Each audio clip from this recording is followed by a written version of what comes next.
Break ಬಳಿಕ ಮತ್ತೆ ಅಂದಾರ್ ಬಾಹರ್ ಪಾಪಿಗಳ ಲೋಕದಲ್ಲಿ ಭ್ರಷ್ಟರ ಭಂಡಾರ ವಿಶೇಷ ಕಾರ್ಯಕ್ರಮಕ್ಕೆ ಸ್ವಾಗತ. ಒಂದೇ ದಿನ 4 ಭ್ರಷ್ಟರಿಗೆ ಖೆಡ್ಡ ತೋಡಿದ ಲೋಕ ರಾಜ್ಯ ಆಡಳಿತ ವಲಯದಲ್ಲಿ ಭ್ರಷ್ಟ ಅಧಿಕಾರಿಗಳು ಅಲರ್ಟ್. ಮತ್ತೊಂದು ಕಡೆ ಇದು ಸರಿನಾ, ಇಲ್ಲಿರೋದು ನಾವೇನಾ, ಬೇರೆಯವರು ಇಲ್ವಾ ಅಂತ ಭ್ರಷ್ಟರು ಪಿಸುಗುಡುತ್ತಿದ್ದಾರೆ. ಲೋಕ ದಾಳಿ ಓಕೆ, ವಾಟ್ ನೆಕ್ಸ್ಟ್ ಅಂತಿದ್ದಾರೆ ಮತ್ತೆ ಕೆಲವರು. ಆ ಕುರಿತ ಕಂಪ್ಲೀಟ್ ಡೀಟೇಲ್ಸ್ ಇಲ್ಲಿದೆ ನೋಡಿ. ಅಡಿಕೆಗೆ ಹೋದ ಮಾನ ಆನೆ ಕೊಟ್ಟರು ಬರಲ್ಲ ಅಂತಾರೆ. ಹಾಗೆಯೇ ಅಡಿಕೆ ಕದ್ರು ಕಳ್ಳಾನೆ, ಆನೆ ಕದ್ರು ಕಳ್ಳಾನೆ. ಅದೇ ರೀತಿಯಾಗಿ 10 ರೂಪಾಯಿ ಲಂಚ ಪಡೆದ್ರು ತಪ್ಪೆ, 10 ಕೋಟಿ ಅಷ್ಟೇ. ಯಾಕೆ 10,000 ಕೋಟಿ ಲಂಚ ಪಡೆದ್ರು ತಪ್ಪೆ. ಇಷ್ಟೆಲ್ಲ ನಾವು ಏಕೆ ಪೀಠಿಕೆ ಹಾಕ್ತಿದ್ದೇವೆ ಅಂದ್ರೆ ಕಳ್ಳ ಕಳ್ಳಾನೆ, ಅದು ದೊಡ್ಡ ಕಳ್ಳ ಚಿಕ್ಕ ಕಳ್ಳ ಅಂತ ಇರೋಲ್ಲ. ಕಾನೂನ ಮುಂದೆ ಎಲ್ಲರೂ ಒಂದೇ. ಆದರೆ ಲೋಕ ದಾಳಿಗಳ ವಿಚಾರದಲ್ಲಿ ಅದು ಆಗ್ತಿದೆಯೇ? ಆಗಿದ್ರೆ ಎಷ್ಟರ ಮಟ್ಟದಲ್ಲಿ ಆಗಿದೆ? ಒಂದು ವೇಳೆ ಆಗ್ತಿಲ್ಲ ಅಂದ್ರೆ ಯಾಕೆ ಆಗ್ತಿಲ್ಲ ಅನ್ನೋದೇ ಸದ್ಯದ ಚರ್ಚೆ.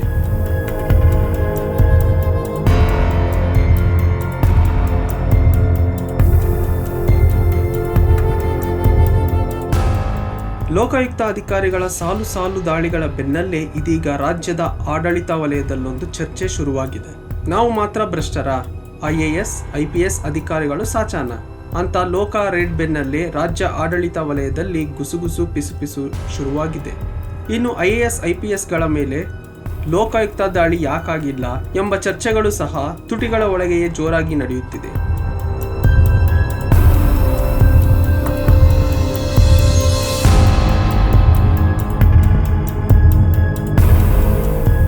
KAS ಹಾಗೂ ಅಧೀನ ಅಧಿಕಾರಿ ವಲಯದಲ್ಲಿ ಈ ಬಗ್ಗೆಯ ಚರ್ಚೆಯಂತೂ ತೀವ್ರವಾಗಿದ್ರೆ, ಇತ್ತ PWD MI RDPR ವಲಯದಲ್ಲೂ ಇದೇ ವಿಚಾರದ ಬಗ್ಗೆ ಚರ್ಚೆ. ಮಾತೆತ್ತಿದ್ರೆ ನಮ್ಮ ಮೇಲೆ ಲೋಕಾಯುಕ್ತ ದಾಳಿ ನಡೆಯುತ್ತಿದೆ, ದೊಡ್ಡ ಕರಪ್ಷನ್ ಬಗ್ಗೆಯೂ ಲೋಕಾಯುಕ್ತ ಗಮನ ಹರಿಸಲಿ ಅಂತಿದ್ದಾರೆ.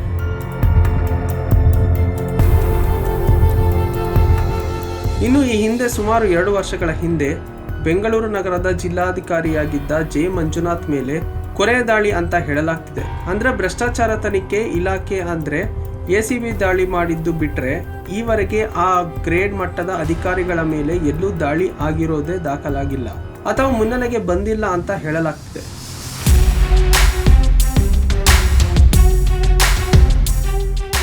ಆ ಬಳಿಕ ಮತ್ತೆ ಯಾವೊಬ್ಬ IAS ಅಧಿಕಾರಿಯ ಮೇಲೂ ದಾಳಿ ನಡೆದಿಲ್ಲ.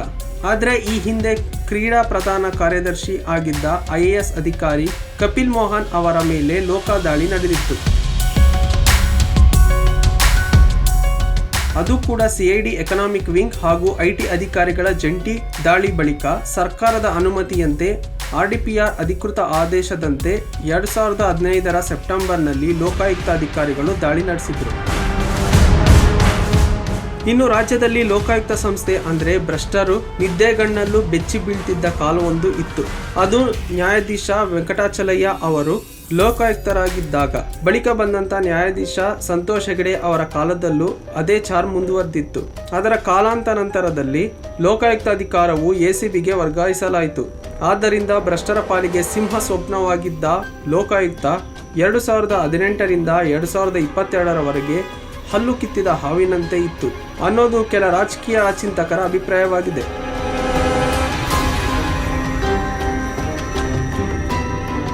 ಇತ್ತೀಚೆಗೆ ನ್ಯಾಯಾಲಯಗಳ ಮಧ್ಯಪ್ರವೇಶದಿಂದ ಇತಿಹಾಸ ಪುಟಗಳಲ್ಲಿ ಸೇರುತ್ತಿದ್ದ ಲೋಕಾಯುಕ್ತಕ್ಕೆ ಮರುಜೀವ ಬಂದಿದೆ.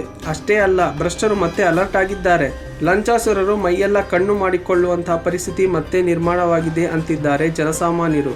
ಏಕೆಂದರೆ ಕಳೆದ ಕೆಲ ತಿಂಗಳಿಂದ ಲೋಕಾಯುಕ್ತ ಅಧಿಕಾರಿಗಳು ಎಲ್ಲ ಭ್ರಷ್ಟರಿಗೂ ಬಿಸಿ ಮುಟ್ಟಿಸುವ ಕೆಲಸ ಶುರು ಮಾಡುತ್ತಿದ್ದಾರೆ. ಕೆಳ ಹಂತದ ಅಧಿಕಾರಿಗಳ ಮೇಲೆ ಲೋಕಾಸ್ತ್ರ ಪ್ರಯೋಗವಾಗ್ತಿದೆ. ಆದರೆ ಲೋಕಾಯುಕ್ತರು IAS IPSಗಳ ಮೇಲೆ ನಿಗಾ ಇಡಬೇಕು ಅಂತಿದ್ದಾರೆ. ನಾವಷ್ಟೇ ಭ್ರಷ್ಟಾಚಾರಿಗಳ, ನಾವೆಲ್ಲ ಸರಿ ಇಲ್ಲ, ನೀವೆಲ್ಲ ಸಾಚಗಳ ಅಂತ ಅವರಲ್ಲಿ ಅವರೇ ಪಿಸುಗುಡುತ್ತಿದ್ದಾರೆ. ಅಷ್ಟೇ ಅಲ್ಲ, ಇನ್ನು ಒಂದು ಹೆಜ್ಜೆ ಮುಂದೆ ಹೋಗಿ IAS ಅಧಿಕಾರಿಗಳ ಮೇಲೆ ಲೋಕಾಯುಕ್ತ ದಾಳಿ ಯಾಕಿಲ್ಲ, ಅವರು ಮನುಷ್ಯರಲ್ಲವೇ, ಅವರು ತಪ್ಪು ಮಾಡಿಲ್ಲವೇ ಅನ್ನೋ ಮಾತುಗಳು ಸಹ ಕೇಳಿ ಬರ್ತಿದೆ. ಈ ನಡುವೆ ಅಂತ ಹಿರಿಯ IAS ಅಧಿಕಾರಿಗಳ ಮೇಲೆ ಯಾಕೆ ದಾಳಿ ಇಲ್ಲ ಅಂತ ನೋಡೋದಾದ್ರೆ ಹಲವು ಕಾರಣಗಳನ್ನು ವಿಚಾರಗಳನ್ನು ಹೇಳಲು ಮುಂದಾಗ್ತಿದ್ದಾರೆ. ಅದರಲ್ಲಿ ಕೆಲ ಪ್ರಮುಖ ಅಂಶಗಳು ನಾವು ನೋಡೋದಾದರೆ ಜನಸಾಮಾನ್ಯರ IAS IPSಗಳು ಜನಸಾಮಾನ್ಯ ಸಂಪರ್ಕಕ್ಕೆ ಸಿಗುವುದಿಲ್ಲ. ಎರಡನೇದಾಗಿ IASಗಳು ಕಡತಗಳಲ್ಲಿ ಅಂತಿಮವಾಗಿ ಸಹಿ ಹಾಕುತ್ತಾರೆ. ಮೂರನೇದಾಗಿ IASಗಳ ಮೇಲೆ ದೂರು ದಾಖಲಾಗುವುದು ಬಹಳ ವಿರಳ. ನಾಲ್ಕನೆಯದಾಗಿ IAS IPSಗಳ ಮೇಲೆ ದೂರು ನೀಡಲು ಜನರು ಹಿಂದೇಟು ಹಾಕ್ತಾರೆ ಸಹಜವಾಗಿ ಅನ್ನೋದು. ಐದನೆಯದಾಗಿ ದೊಡ್ಡವರನ್ನು ಎದುರು ಹಾಕಿಕೊಂಡ್ರೆ ಸಮಸ್ಯೆ ಆಗುತ್ತೇನೋ ಅನ್ನೋ ಭಯದಲ್ಲಿ ಸಾಮಾನ್ಯ ಜನರಿದ್ದಾರೆ ಅಂತ ಹೇಳಲಾಗ್ತಿದೆ. ಮತ್ತೊಂದು ವರ್ಗದ ಜನರು ಒಂದು ವೇಳೆ ದೂರು ದಾಖಲಾದರೆ ಕ್ರಮ ಖಚಿತತೆ ಬಗ್ಗೆ ಜನರಿಗಿನ್ನೂ ವಿಶ್ವಾಸ ಮೂಡಿಲ್ಲ ಅಂತ ವಿಶ್ವಾಸ ಮೂಡಿಸುವ ಕೆಲಸ ಮೊದಲು ಆಗಬೇಕು ಅಂತಿದ್ದಾರೆ. ಇನ್ನು ಇಂತಹ ವಿಚಾರಗಳನ್ನು ಅಲ್ಲಗೆಳೆಯುತ್ತಿರುವ ಲೋಕಾಯುಕ್ತ ಅಧಿಕಾರಿಗಳು ನಮ್ಮ ಮಾಹಿತಿ ಮುಖ್ಯ, ಹುದ್ದೆ ಹಿರಿತನ ಅಲ್ಲ, ಭ್ರಷ್ಟಾಚಾರ ಯಾರೇ ಮಾಡಿದ್ರೂ ಕ್ರಮ ಶತಸಿದ್ಧ ಅಂತಿದ್ದಾರೆ. ಯಾರೆಲ್ಲ ಮೇಲೆ ಲೋಕಾಯುಕ್ತರ ದಾಳಿ ಮಾಡಬಹುದು ಗೊತ್ತಾ? FDA KS ಅಧಿಕಾರಿಗಳ ಮೇಲೆ ಮಾತ್ರ ರೇಡ್ ಮಾಡಬೇಕಾ? IAS IPS ಅಧಿಕಾರಿಗಳ ಮೇಲೂ ದಾಳಿ ಮಾಡಬಹುದಾ? ಸರ್ಕಾರದ ಅಧೀನದ ಅಧಿಕಾರಿಗಳ ಮೇಲೆ ದಾಳಿ ನಡೆಸಬಹುದು. ಖಚಿತ ಮಾಹಿತಿ ಮೇರೆಗೆ ಕೋರ್ಟ್ ಆದೇಶದ ಮೇಲೆ ದಾಳಿ, ಭ್ರಷ್ಟ ಅಧಿಕಾರಿಗಳಿಗೆ ಸಂಬಂಧಿಸಿದ ಸ್ಥಳಗಳಲ್ಲಿ ದಾಳಿ ಮಾಡಬಹುದು ಅಂತಿದ್ದಾರೆ ಲೋಕಾಧಿಕಾರಿಗಳು.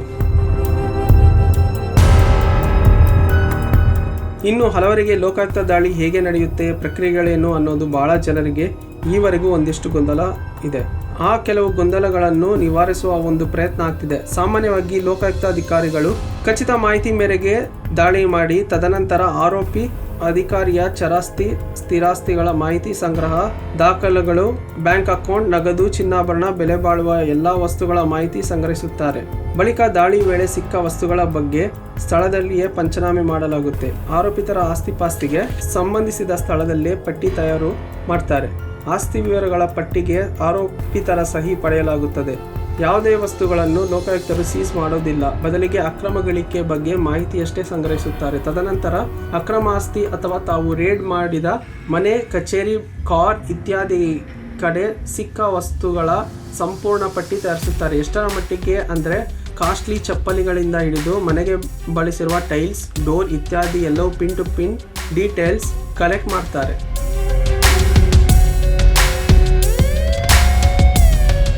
ಭ್ರಷ್ಟಾಚಾರ ಆರೋಪಿತರ ಎಲ್ಲ ಮಾಹಿತಿಯನ್ನು ಕಲೆ ಹಾಕಿ ಪಂಚರ ಮುಂದೆ ಸಹಿ ಪಡೆದು ಬರೆಯುತ್ತಾರೆ. ಅಲ್ಲದೆ ಮತ್ತೆ ವಿಚಾರಣೆಗೆ ಅವಶ್ಯಕತೆ ಇದ್ದರೆ ಅವರಿಗೆ ನೋಟಿಸ್ ಕೊಟ್ಟು ಬರುವ ಅಥವಾ ಬಳಿಕ ತದನಂತರ ದಿನಗಳಲ್ಲಿ ನೋಟಿಸ್ ಕೊಡುವ ಸಾಧ್ಯತೆ ಕೂಡ ಇರುತ್ತದೆ.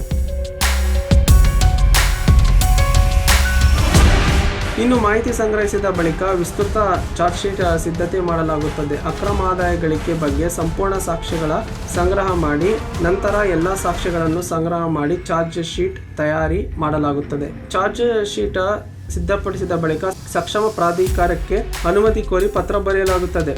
ಪ್ರಾಸಿಕ್ಯೂಷನ್ಗೆ ಅನುಮತಿ ಸಿಕ್ಕ ಬಳಿಕ ಚಾರ್ಜ್ ಶೀಟ್ ಸಲ್ಲಿಕೆ ಮಾಡಿ, ಅನುಮತಿ ಸಿಕ್ಕ ಬಳಿಕ ಕೋರ್ಟ್ಗೆ ಚಾರ್ಜ್ ಶೀಟ್ ಸಲ್ಲಿಕೆ ಮಾಡಲಾಗುತ್ತದೆ.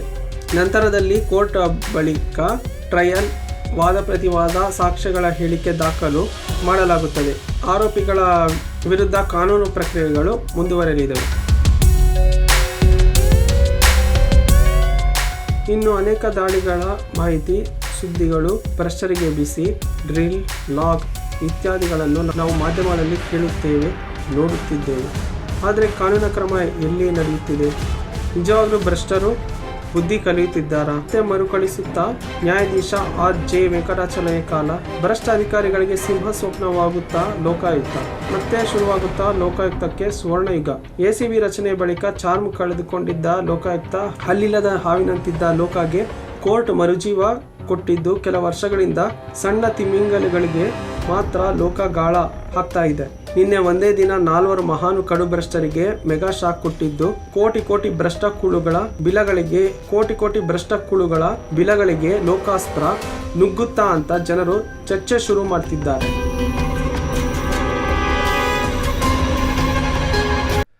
ಭ್ರಷ್ಟರ ಬಿಲಗಳನ್ನು ಧೂಳೆಬ್ಬಿಸುತ್ತಿರುವ ಲೋಕಾಸ್ತ್ರ, ಲಂಚಾಸುರರಿಗೆ ಲೋಕಾಯುಕ್ತ ಅಧಿಕಾರಿಗಳು ಇಡುತ್ತಿದ್ದಾರೆ ಗುನ್ನ.